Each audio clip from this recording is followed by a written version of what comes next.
Hey T, this is my informative. Just so you know, my visual aids will be on this side, a whiteboard with names and dates written on them, essentially a timeline. And this second one will be shrouded for the first part of the informative, and then when we get to the theories part, I'll uncover it, and it will be the names of just different theories. I will be referring to them right now because I obviously don't have them ready yet. Alright, so let's dive in. There are two things in this world that I absolutely live for: movies and conspiracy theories, and primarily for the same reason: entertainment value. And when looking into both of them, I practice similar techniques to make the experience more enjoyable, like the suspension of disbelief. In a good movie, you don't care about the ridiculousness of it. Like the movie Men in Black. It's completely ridiculous and completely hilarious. But when the movie ends and we drop the suspension of disbelief, there's a story there that warrants coming back to it again and again, despite the impossibility of it. Now, I use the same technique when looking into conspiracy theories. The conspiracy theories warrant a suspension of disbelief so that we can look deeper into them, find out what sticks and what's purely entertainment, like the theory of the Men in Black. Now, I want to introduce you to this theory and to the depth of the world that may not be visual by a casual glance. But before I do, I want to ask you, as if I were going to show you the movie Men in Black, suspend your disbelief.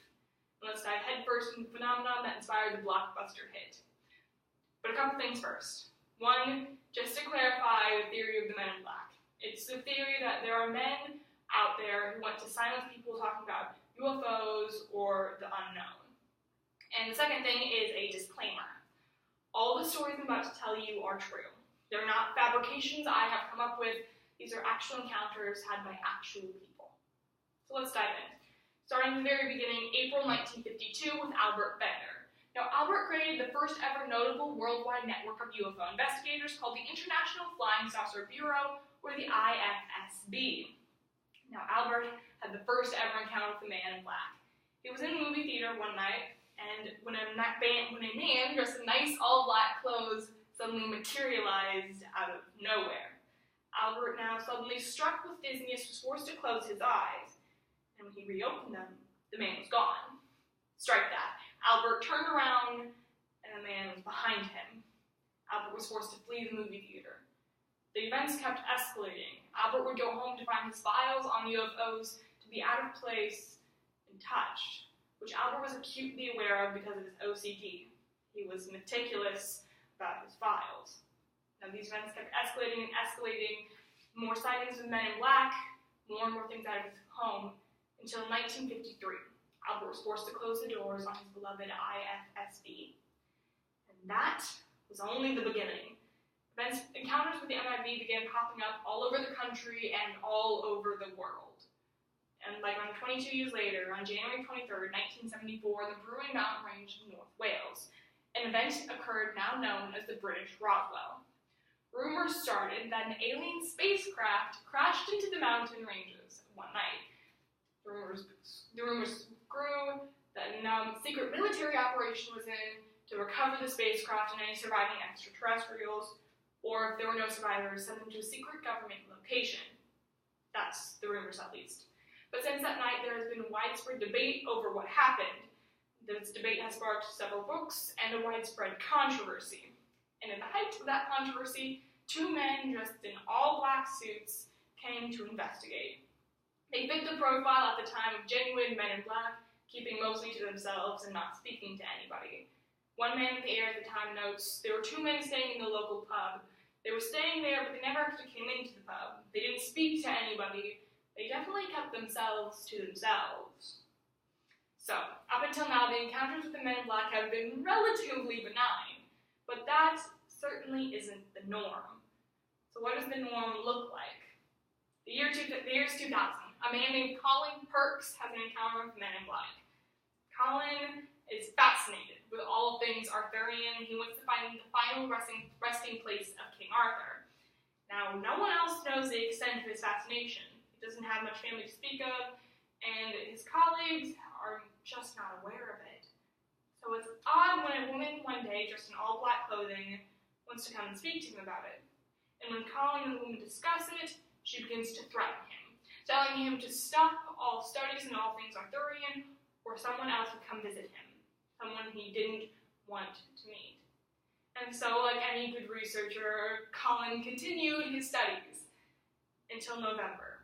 Albert was driving home one night on a long stretch of tree-covered road. There were no other cars around, but there was something in the middle of the road.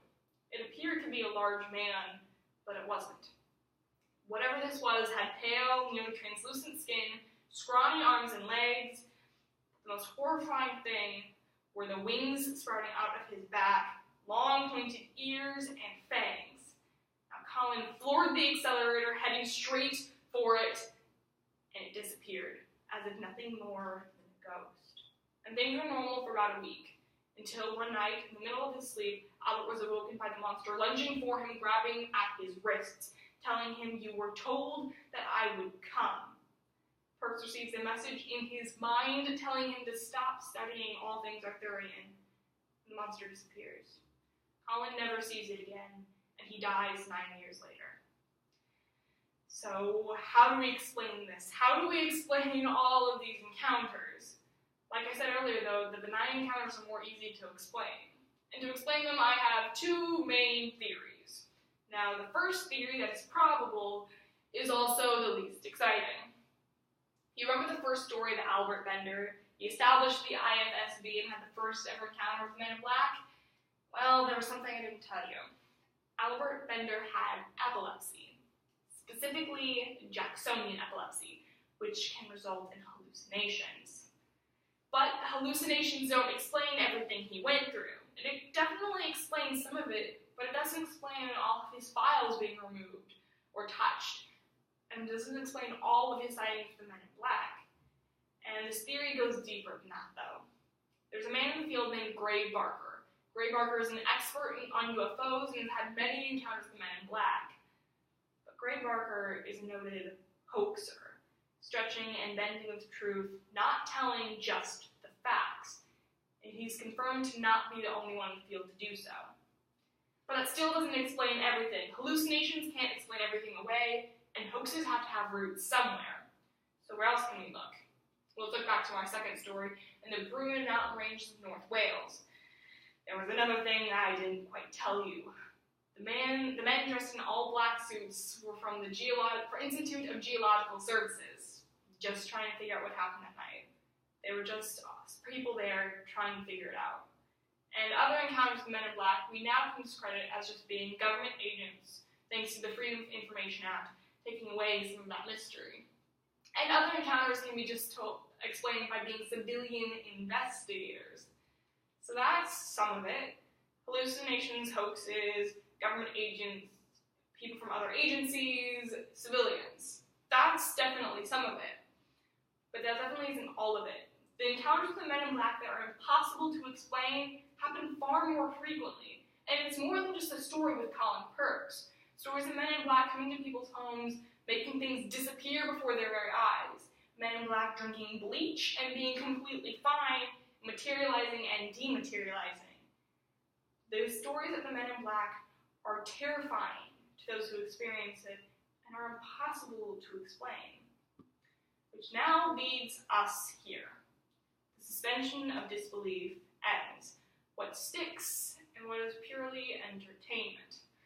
I definitely feel comfortable saying that there are many stories out there that are just fiction, just lies created by people, or hallucinations, hoaxes, or something else.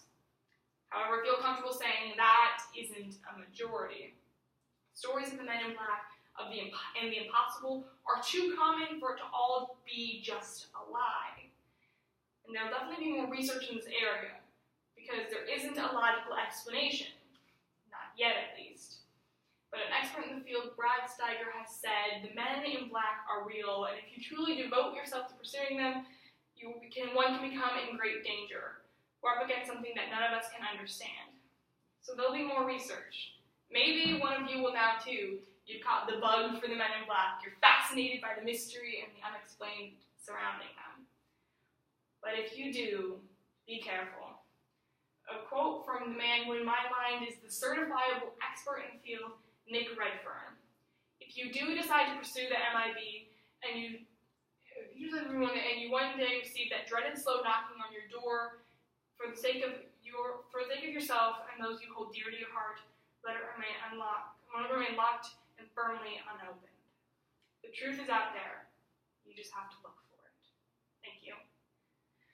Alright, so T, that's my informative. At the end, if you saw me struggling with that last quote, it's because I will actually have the book with me. I'll be reading the quote. So I just had it written up by the screen so that I could read it off, because I didn't have the book with me today.